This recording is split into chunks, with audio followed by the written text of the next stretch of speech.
Hi everyone, my name is James Pham. I'm the co-founder and CEO of Opsin. Welcome to Opsin Webcast. Today we'll talk about uh, AI security playbook for large organizations. I'm very honored today to have Jason Elrod, who is the CISO at MultiCare Health System, to be with me today to talk about the topic. Jason, why don't you go ahead and introduce a little bit more about yourself? Yeah, hi, I'm Jason Elrod, Vice President and Chief Information Security Officer with MultiCare Health System. And I'm very much looking forward to this conversation, James. Me too. I have been following your work. You recently published a series of articles about AI security, AI hygienes, and that's really kind of prompt my curiosity to hear your thoughts on the topic. So I think you recently published a piece arguing that AI hygiene is a discipline that no one had named yet, right? Like we have like Yeah. patch management, vulnerability management, identity governance, but no equivalent of the body of practice like for how organization interact with AI. So maybe give us like an elevator, like a brief version of what is AI hygiene and what made you decide that it actually need a name for its own as a profession. Yeah, I loved it. I've been in security and technology forever and a day.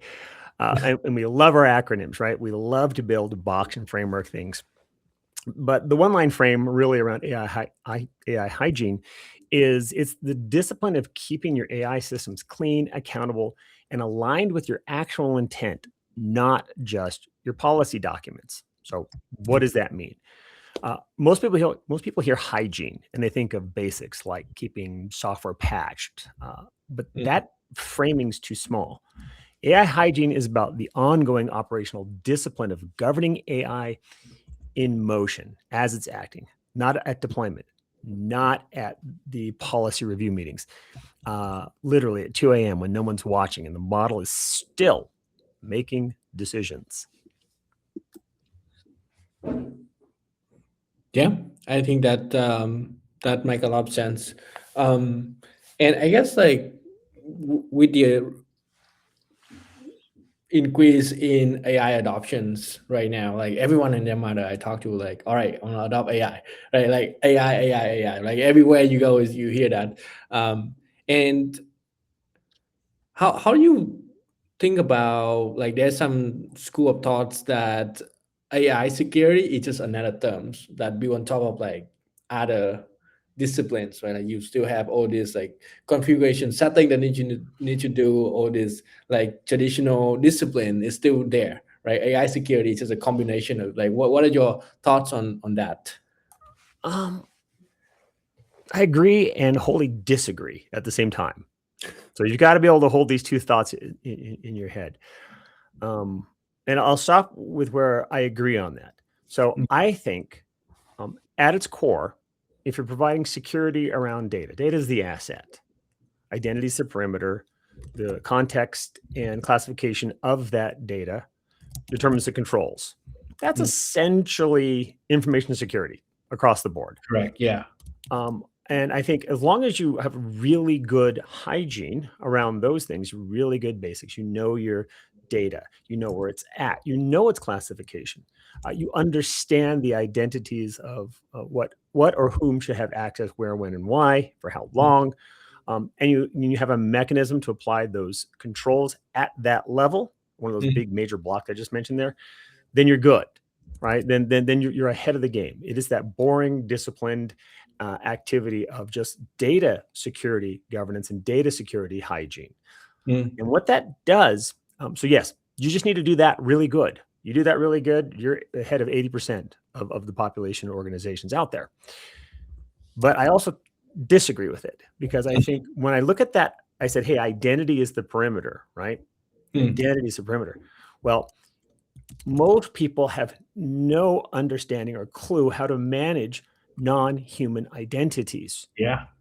And if that's the true perimeter, I said, lock this down. These are your core building blocks, right? And it's all built around understanding identity as a human, Mm. but totally forgets or totally discounts or doesn't even contemplate the non-human identities, then Yeah. you're messed up. I'm sorry, you're doing it wrong. That is a gap that's growing every single quarter. And so it's understanding that AI brings that not only just that non-human identity foremost and right in front of you into the equation, but instead of it just being an API or an automation or some service that was maybe a service account might have been interacting with an API or something in the background before, you have essentially a non-deterministic actor. something that's going to decide on its own what to do. And if you're not contemplating that in the space, which is a wholly different way to look at identity or where identity fits in your organization, you're messed up. I wanted to have a different word for that, but we'll keep this a PG-13 pod webinar today, because so you're that gap's going to get way too big, way too fast for you to deal with.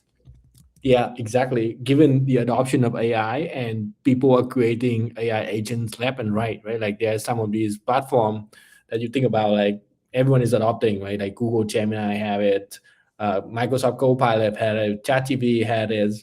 Like it's just so easy for people to create agents with its own identity, and it's not just about identity, right? It's also about data that is accessed. You said about data is the asset, identity is the parameters, right? But there are just so many of those, and it acts like a human being in a way, right? It's not deterministic. It is. You said it's an amoral, unethical, efficient human being that really just kind of does what it wants within certain parameters.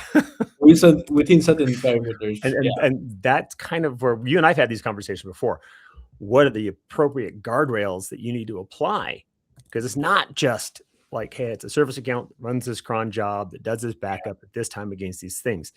It can make its own decisions. Yeah. And that introduces something at speed. Yeah. Variability at speed. Correct. Yeah. And I think it's all about the intent of that agent, right? So before we dive a little bit deeper into these agents, non-human identities, like a lot of organizations.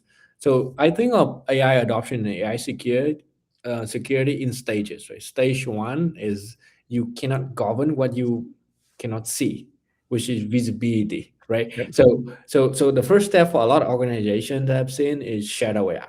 Like what other people are doing, what AI people are using, like are they creating agent, are they using DeepSeek, are they using a free version, right? Right. So shadow AI, one thing, they get that governed or like at least visibility and they can enforce it. And then the second thing that people would think about is like, all right, now I have this governed, like how do I look at these agents that are running in my that run in my environment, and then how do I govern it, and then how do I kind of make sure that it act with the true intent. So maybe the first thing, which is the shadow AI and what is actually happening, you cite data showing 45% of the workforce use unapproved AI tools last year. In healthcare, that is 57% of professionals have encountered or used unauthorized tools. Like, how does it match with what you see in the ground? I think it's kind of low. Personally, because because it's becoming more and more ubiquitous. It's everywhere. So a tool, for instance, a tool might exist in my enterprise environment that historically was never brought in with an AI component. Okay. And now when a new solution comes, a new software request comes in, we're looking at that application, we're investigating a little bit more about, hey, what are the AI components on there? What's it doing? Do we have visibility into the AI behavior? Do we have defined capabilities on the AI output? Do we have feedback loops in there? So we're looking at that kind of stuff in AI that we know about. Now, what I'm seeing is a lot of vendors, a lot of solutions that are now introducing AI into their product. Right. Everyone has to everybody's got to keep pace, right? Powered by AI. Yeah, powered by AI. It's like the faux motion of putting AI into everything. Everybody's fear of missing out. So I've got to move and put it in my system, even though it was never designed necessarily for that. Or in my world, I never knew about it to begin with. I never approved it to begin with from a security, compliance, or privacy standpoint, or even an infrastructure stability standpoint. So outside of just sort of the, hey, you know what? I'm using one of these, fondle slabs and I hit a button and I take a screenshot and it said, explain this to me. mean, that's unauthorized use of AI, right? I could have it and have it describe it. And the Yeah. security controls that I may have in an environment don't even detect that. I mean, it's on the screen. It just sort of pulls it away from any kind of controls. Um, and people will sometimes, they'll be working in an AI that is not the corporate AI or not the approved tools, and then, take that output, put it back in. Where it's dangerous is when people take company data, patient data, those kind of things, extricate that from the environment, put it into a tool that is, your security controls are just YOLO, right? You have no idea what's happening, where that is. And then they take that content and they put it back in. That's sort of like the obvious. People think, hey, you're using it, shadow AI. But it's those other things. That's why I said it goes up higher. It's those things that are introduced in tools that have been legacy tools that now have just like snuck in the back door. And now I have a bunch more AI that can interact with data that I'm not really clear on, Yeah. in my environment. I never signed up for this. Now you have AI. Well, yeah, people go, well, no, you approved that application 5 years ago, right? Yeah. We checked on it 5 years ago. Well, I mean, what's the difference between AI 5 years ago and AI today? Heck, what's the difference between AI this week versus 8 weeks ago? Yeah, Fable 5 released today. Right. Okay. So just between yesterday and today, or 2 days ago, right? Yeah. The difference in where AI is and where the capability are is a gigantic, is a huge chasm of ability. And so systems that hadn't been reviewed even, they could sneak shadow AI into the system as well. So we have to have a way to not only detect new things that are coming into the environment AI, but that capability of AI, that the AI sneaking in through the cracks and through the windows of applications and solutions that were already existing in the environment. So we have this sort of, I don't know, it is shadow AI, but it's in this weird gray area because it's shadow AI embedded inside of solutions. Yeah. That were already approved somehow in the organization. And there's a little bit of dissonance there because that doesn't match the processes we might have in place for dealing with it. Yeah, and it's going to take a while for security team to wrap their heads around, form a policy, do a security architecture review, and all that. That's going to take like year, like months to year, right? Like, and the other piece that you wrote very interestingly is that like prohibition works as well as it did in the 1920s, right? With alcohol, right? Like so. Yep. I love my metaphors. Prohibition worked really well in the 1920s, right? They just stopped drinking, right? That was easy. Don't do that. Problem solved. No. And oftentimes, like people see approved alternative, they actually see 90% reduction in unauthorized use. That actually a pretty interesting fact for me. It sounds like a lot of people are like law-abiding citizens. They just don't have a mean to do their work. That's why they go out and do all these silly things. But at the moment that you give them a tools, like, hey, like this tool I approve, right? Kind of thing. It's actually improved better. Well, I don't think people want to do the wrong thing. They don't go to work and show up and be like, today I'm going to buck the system and do the absolute wrong thing. If there's something unethical, put it on my list of to-dos. That's my hope and my understanding from most people. They don't show up that way. What they do is they say, hey, you know what? I want to do the best I can. I want to actually be able to deliver on the value and the purpose for my organization, why I do my work, what I'm at. They don't want to be showing up and be seen as a sketchy person who does random, like dangerous things that it can endanger not only, the organization, but in healthcare, patient lives, right? So they don't come with that mindset. What they come is with a good intent, right? My intent is to do this, and I'm seeing tools now that allow me that can somehow help me get past the friction that's been there in the past. And without a tool being available, if they see a tool's available, they go, I don't have an approved option, but I still know this is going to be able to provide better delivery of the value towards the purpose. They're going to go towards it. And that is essentially the right thing to do, right? You want to move to doing things what's best in our world, best for the patients, best for the community, best for the company. And if it's a little bit outside and that doesn't exist in it, you're like, I'm not going to do that. And so it's a little bit of dissonance, right? It's a paradox. You want to do the right thing, and the right thing is not listed as an authorized thing.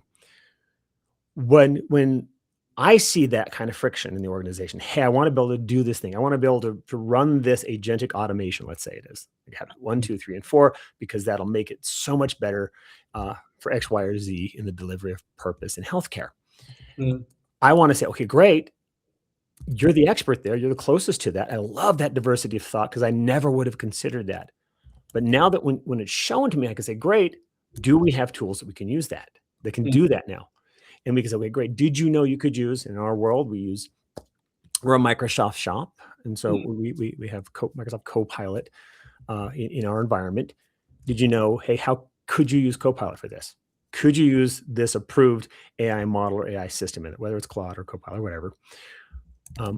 And then when you say, here's the way you can do it, and you can do it in a way that we've already set up the controls, so we're HIPAA compliant. So, so those controls are in place. We already have the things where we're looking to make sure that patient data doesn't leak out whenever possible. We have some built-in guardrails. When somebody knows that, boy, I mean, they're going to go there 9 times out of 10. That's that 90% adoption, right? They're going to go to the thing that allows them to do the thing in the right way, because the intent doesn't change. Now, that last 10%, they're we call them internal threat actors. Whatever you set up, they're gonna go and find ways, right? They're gonna find a way. They're contrarian. It's like, oh yeah, I'm gonna use my AI instead. Or like you said, like wake up in the morning and say, I want to fuck up the system today. Today, they come with like, I'm gonna watch it all burn, right? I'm gonna show up. That's my goal. Well, okay. That's why we have an internal threat monitoring program. We watch for them. We work well with the 3-letter agencies, law enforcement agencies, to help us stop that. But yeah, I think you brought up a very interesting topic there, right? Which is that like once you have the approved tools uses, it's gonna be easier for people to adopt. And sound like for you guys, Copilot. I think like one interesting things that we start seeing a lot of people doing is that once you turn on Copilot, they actually appear more problem, right? Like oversharing of sensitive data and all that stuff. Yes. I think this rolls back to that idea around AI hygiene again, right? Right. So what's exactly, and what do I care about, and what do I need to do in the organization? So what are the components that we really need to be hitting there? And this goes back to organizationally, we really need to be careful about our data hygiene, our identity hygiene, and our decision hygiene. So how do we build that into a policy that can be used to actually provide those guardrails in a rational fashion? Because I also believe, documentation by itself, that's governance theater. That's not governance. Yeah. Documentation is documentation. That's why I documented it, and then I ignored it and did that. Or so you want to be able to you want to root governance theater out of this. And AI is a new model, right? And this is where I want to say that there was that accountability anchor. Where is the good AI hygiene in your organization to wrangle that one back in? Yeah, definitely. I think accountability is the key, right? And in a lot of organizations, usually there's some traditional guardrails, right? It could be a DLP solution, it can be a CASB solution. It's like and of course, like your metaphor, like 5 years ago, right? Like it worked, right? Like basically it worked. There's a whole category around it. Like, so when it comes to AI specifically, you frame that every AI interaction is a data transaction that deserves the same control as any other data movement. And most organizations haven't done this, right? DLP and CASB was supposedly built for this. Where do they break in the agentic era?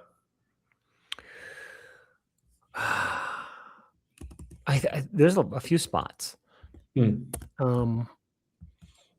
I think when data leaves its storage location, where I happen to be. It comes out. It's now used in transaction, transmission, transaction, or storage. That's where we want to have visibility, and we want to have protections in place, and we want to have those abilities to understand, where's the accountability? How are we building that in, right? Yeah. And DLP is an example of one of those things. I'll just DLP or CASBs. So we understood the data. We understood what the loss or the leakage would look like. So that cannot go here. So PHI, protected health information, cannot leave the organization except under these circumstances to this destination with the specific control in place, as an example. So we know where it's stored in the network. Okay, got that. We know when we transmit it, it goes out, the transaction of it going out. And usually we know which system it goes in and how it's being transacted. However, AI behavior with the inputs and outputs, a little bit more of a black box. Yeah. It's a black box. So I only get to see the stuff that maybe it picked up, and then I have to try and figure out, is that really what came out? And the decision on that, the decision that occurred in that black box becomes the lack of visibility, right? It's very opaque. You can't really see what's inside there. So maybe I might have thought the data was going in to the box and it would only come out here. Yeah. But somewhere in between, there might have been a determination that it needed to grab something else or do something else in between, something that I didn't necessarily think of. And if I didn't have the right parameters in place, the right guardrails, nope, this is exactly where you are. We're going to watch and off you go. If I wasn't treating it in the same way I would any other identity, I'm going to have leakage outside of the ability for that thing to look at it. Maybe it's going to say, hey, I need to move this data. I'm going to find a different mechanism to do that, if allowed. So the deterministic flow goes from A, input to the activity, goes to B, and then travels to B. We mentioned already, AI is non-deterministic in a lot of fashions. Correct. So it's going to make a decision that wasn't necessarily, I would consider, a secure data pathway on rails. Yeah. I did this. It's not an automation. Yeah, exactly. And because of that, you have multiple different paths that maybe we weren't contemplating before on how the data could move, how the data could transact, how the data could transform. Yeah, exactly. I think what you said resonates really well because like all the traditional security solution, they rely on being the man in the middle between the employees and the internet, right? When you cross the wire, cross the network, right? Either like a proxy or like agents or like a browser extension, that's where, like they can see like what is being transit and very deterministically block it. But with these AI agents, it actually a lot of things happen on the server side, like what you said in a black box, right? That AI agent can go make a tool call, send an email, fetch some data that they're not supposed to fetch, and come back with an output, and then just send back to the end users. So there's like an input, then the output. Like that is what all the traditional security solutions see. It doesn't see like the intermediate. You understand an understandable data path. You understood where the data path was going to be, not what might be inserted from somewhere else. Right. Yeah, it could fetch some system that is not supposed to. Like, for example, it get connected to Epic system somehow, right? And then fetch the EHR, the system that holds all that. And you remember I mentioned, hey, it's unethical, it has no morals, and it's super efficient. So maybe it could go to that point of like, hey, what's the intent is to be the most efficient way at it. And if it doesn't have one access to it, maybe it could enumerate. Maybe Jason doesn't have access, but James doesn't have access to it, but Alice does, and James knows Alice, so I'm going to ask James to ask Alice and have Alice give me the data back. And so, because and that might be the most efficient path of solving what I've asked it to solve. Yeah. Efficient, yes. Right, wrong. Okay. So that's where we have to have solutions that can help us enumerate not just the legacy data patterns. And this is why I said back, understand your data, understand the identity, understand the controls, put them in place. Right? You have to have that as a core, and you have to be able to apply that same idea contextually in real time. Right. because that's how we used to do it before. I did that and then I understood it, and then the data would go and move and flow that way from the protection and context scheme. But Right. now I could say, hey, I don't have access to it. Well, maybe I have access someplace else. You have to apply almost that same level of filter. Okay, what data are you trying to access now? Should you have access to it? Back to your identity. Right. What's the classification and context of that data? Are you actually maintaining and following the controls associated with it? So not just but that has to be a dynamic module almost, or a dynamic consideration that all AI in your organization passes through. Right. I think you bring up a very important point there, Jason, which is that is it the context, right? Which Context. is the context, right? This the identity, is the data, is the permission, is the data labels, it's everything around that interaction. It's not like a single point, which is a lot of traditional security solution focus on, which is like, all right, what is the prompt, right? But prompt is just one piece of the puzzle. Just one piece of it, yeah. Yeah. Yeah, exactly. So it's all about the context that is being missing. And I jokingly tell my friends it's actually a layer 8. You know how in the The OSI layers, yes. 1 to 7, and Huh? this is layer 8. And the more the scarier part is that the example that you give, like someone talk to someone, they have this concept of agent talking to agent. Yes.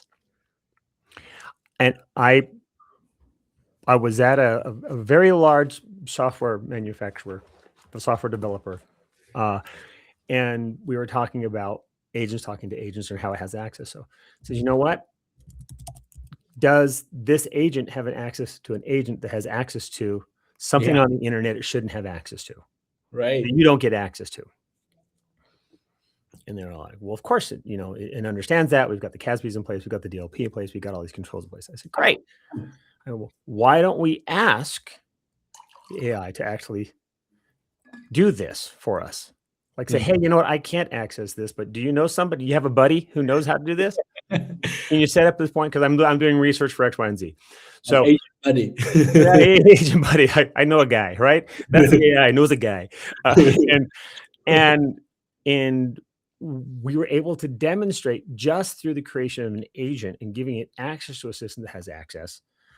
We were able to create a workaround the CASB and the DLP, because instead we were saying, hey, those controls should be in place, but they weren't. Right. They weren't for the system over here, because the system over here was designed to do something different, maybe do market research and have plenty of access on the internet. You as an individual or a data processing system should have no access. You should be able to do things within the confines of your job. You have different contexts, right? The context and confines of this one's job is different than the context and confines of this one's job. If I use an MCP tool between here, or maybe agent to agent, whatever how these things are going to communicate, we were able to effectively create through a prompt in an agent, a proxy that went around the proxy. Yeah, and all of that happened without crossing the wire. So like the CASB and DLP are not going to see that, because all of this happened in the server side or wherever that is. It happened in the back room. Happened right over there off screen, right? And then the next thing you know, all of a sudden, it's like, and there comes my coffee. All right, perfect. Well, there was no coffee before. Now there is. And where did that happen? What happened there? So, it's the stuff that's happening in the background now. But like I said, if we had that same idea, that same operational governance, hey, the non-human identity is treated just as if it were a human identity in the environment. Yeah. It's got a spot in the org chart. It's got role-based access controls. It understands, hey, here's your security context. Right? Here's your security context. As an NHI, you should always remember this context. Right. So if you go to get data, check the data. Is it data that's the asset? Remember, protect that. Yeah. Hey, should you have access to this? What's the context on it? Can you apply the controls, knowing the context and things? This is the other bit. You can actually say, hey, you know what? If you find something that was totally wide open, totally shouldn't have been wide open, you have access to it because it was wide open to everybody. But give it the logic maybe to say, okay, but you're the responsible. You have give it good intent, right? Give it good intent. Tell it how to use the data correctly, should it find it.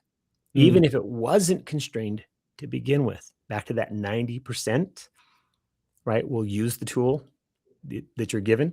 If they're given the tool, I hallucinate that if I give the instructions and the parameters to the AI, it says, I don't care what anybody says. I don't care whatever you think you have access to. If it's these things, follow these rules. And we get an opportunity maybe to have AI that starts training and behaving better than a human would in the space. Versus you teach it the ethics, teach it the morals, teach it the constraints and guardrails to make it the best citizen in the environment. Yeah. I like how you think about this topic, right? Like treat this agent is like a regular employees, but maybe like a smarter. Put it in the org chart. 100%. Faster machine speed kind of thing. And then you apply like similar control and techniques to it. And I think that's important, right? Because for agents, right, one of the challenges that I see is agent sprawl. And I've seen organizations that are creating 1,000 agents per month, like literally per month. That's great. Yeah, that's a. How are you onboarding 1,000 employees a month? Every month. Yeah, and then it become kind of like, all right, how do I control these guys? You know, like these agents that got created. Like, how do you manage, right? You end up with like a lot of agents running in the environment. One of them eventually will be compromised. Yeah. So I go back to the what I call AI, back to AI hygiene, right? Yeah. And it's really I propose five questions around that as a framework around it. So, what AI systems are in production right now, and who authorized them? To your point, you need to know what's in your environment to the extent you can know it. Even the ones that didn't get approved, okay? We still need to know. And so the question is, what AI system are doing right now, and who authorized them, whether it was approval or not, right? Because if most leaders can't answer this, by the way, and that gap is the problem. What's in production right now? Who authorized them? Number two, what is each AI system authorized to do on our behalf? Back to that question, right? Permissions, access, autonomous actions. If I'm onboarding, 1,000 a month, 1,000 non-human identities with unchecked permissions, that's a live fire exercise. That's a live risk, right? So, but there's three other questions here. So if somebody's doing 1,000 agents a month, they do not have AI hygiene. I'll tell you right now, they don't. Right. They just don't. Because the other questions are like, who's accountable when an AI output causes harm or has impact? Right. Not who owns the vendor relationship, right? Who answers for that decision when it goes wonky? Right. And number four, how would we know if our AI systems started behaving differently than intended? So drift detection, right? Do you have a feedback loop on all 1,000 of those you just added? Yeah. And that right? Yeah. Things like, for example, like one agent might be created today with this intent and purpose, and then like maybe 5 months later, like it completely changes, right? It changes, right? Maybe it get more tool calls, like what you said, drip, right? It could get or more. Even that better. That agent decided to spin up a few agents, right? Or talk to his buddy, or like get what? His buddy, like right? Yeah, look at that. I mean, if you're watching your tokens, that's a denial of wallet attack. But it goes back to the kind of the audit. And then before my fifth question around is if our AI outputs were audited tomorrow, could we explain the basis for every decision they made? Explainability, documentation. It's the question all regulators eventually ask. And so they're like, well, why did it spin up 10 new agents that I have no clue what those agents did? You have to have the explainability. So it's really those 5 questions around AI hygiene before you put one bit of AI in your environment. And right now, people have way more than one bit of AI in their environment. So we're trying to catch up. Like, how do we wash our hands? How do we fix this? Where's our hygiene? You know, Hygiene. what's in production? You know, who authorized it? What happens when it goes wonky? How would we know it went wonky? You know, and how are we keeping track of the decisions that are made by these type of systems versus the decisions that are made by us biologics? Yeah, it's very interesting question that you asked about accountability, because these AI agents have something called autonomous actions. Mhm. So that means, like even with Microsoft ecosystem, for example, like this agent can run on its own on a schedule, Mhm. and can do things. And it's not just about like the initial stage of AI, just like a chatbot, right? But now beyond that, it can make tool calls, it can make API calls, it can change, it can update databases, it can do all of that. And then Can suddenly, update its own instructions oh, that's crazy. Yeah. and get more. What skills are you missing? What skills am I missing that if I had those skills, it would make Yeah. this job easier to do it? So I can make a new, hey, so in the future, I'll make a skill and create my own skill now. So we have AIs that are self-improving Yeah. within the parameters. How can I do this more efficiently? So Right. I know you've seen this before. I could put a prompt into it, Yeah. but then I put a prompt in, and then when you see it on the other end, how did that get compiled by the AI? Hmm. I might say, do this, and the actual instructions it interpreted, it Hmm. translated to what it thought that meant. Hmm. And so we have to watch that too, Yeah. because I could say it and think it's completely clear, and it goes, I'm going to clean that up because I don't understand that because Hmm. you've had too much coffee, Jason. I don't know. So how? Well, let me put it in a way I can understand it as an AI or as a system that takes system commands. Yeah, exactly. I think that that makes a lot of sense. Um, so now there's always this tension, even before AI, right, Mhm. between security and business. Like business want to move Yeah. very fast. Like I don't need Gary. I just need my work done. Like stop bothering me. You know, right? Then You wet security. blanket. Stop putting out my fire. Security, like, hold on, like, are you getting injury? Like, are you harming Mhm. yourself? Like, I'm here to protect you. Like, think of me like a guy who helped you instead of like preventing you from getting what you need, right? So, how do you think about this in this agentic world where everything about like moving fast, especially with AI, right? You can see that it's moving very fast, and I understand your idea that in this agentic world, it's all Mhm. about the behavior, just like in the human world, right? It's all about like think of inside the risk, right? It's all about like user behavior, what people are doing, and stuff like that. Same with agents, but at the same time, the adoption is too fast. Like, how do you think about this idea of like speed versus like security, and how do you manage the stakeholders around it? Like with the business wanting to adopt like 10 tools per day, 1,000 agents per Well, month, kind of thing. I think it goes, there's a saying that says good fences make good neighbors. Right. Right.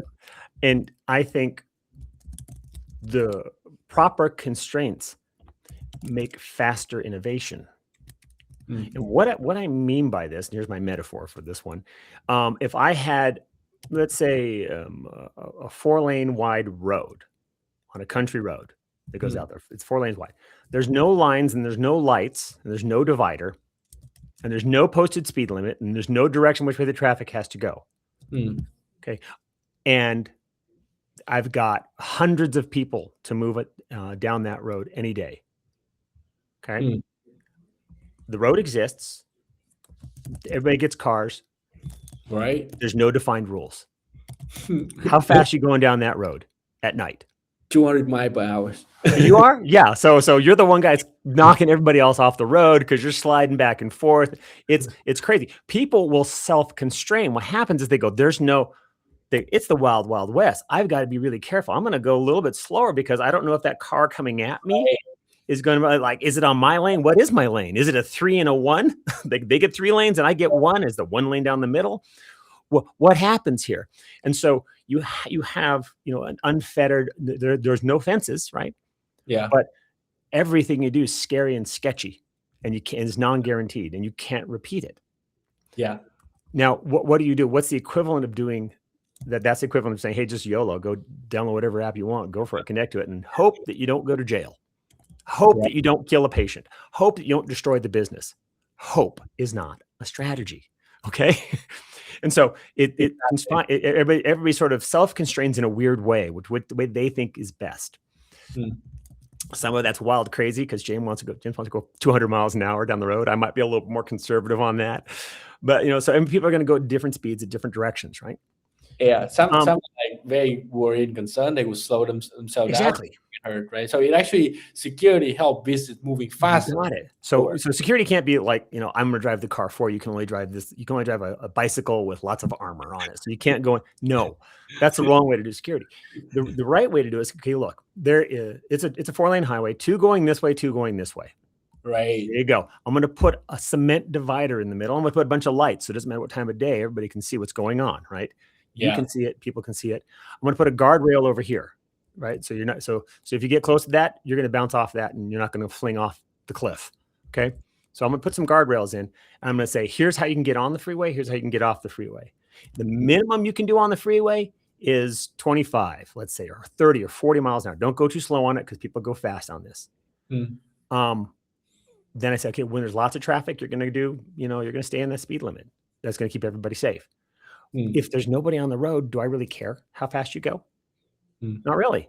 As long as you follow those constraints, right? Go 200 miles an hour, do the Autobahn on this one, because you have the constraints. You can do 200 miles an hour this way because nobody's doing 200 miles an hour right back at you. Right. That would be a horrible thing. They know they're doing it over there. You might wave really quick. Bye. So you can go a lot faster, use the tools you have better when you have the correct constraints. You need the constraints to use the systems more fully. Without the constraints, everybody self-regulates. And even from a security, I just have to stand there. I got to have so many security people and so many security checkpoints slowing everybody down, saying the right side of the road, not the left side, turn your lights on at every point. If I have to do that every time, that's because the constraints aren't there.